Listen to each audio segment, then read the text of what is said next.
Il existe plusieurs types de réponses du système immunitaire. La plus rapide, c'est la réaction inflammatoire, c'est donc la première réaction de défense de l'organisme.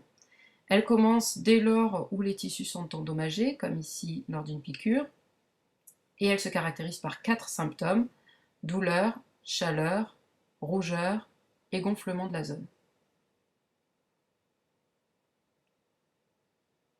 À l'intérieur, et ce qui explique d'ailleurs les symptômes, on voit les vaisseaux se contracter, puis se dilater, afin d'augmenter le flux sanguin sur la zone.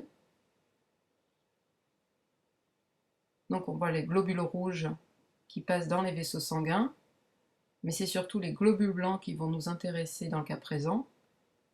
Des globules blancs particuliers, visibles ici, qui vont sortir des vaisseaux sanguins pour se diriger vers la zone contaminée et absorber, puis digérer les bactéries. Ces globules blancs s'appellent des phagocytes et réalisent donc la phagocytose, c'est-à-dire la digestion des bactéries. On voit ici arriver en premier plan un phagocyte qui va donc absorber les bactéries dans une poche qui s'appelle une vacuole digestive.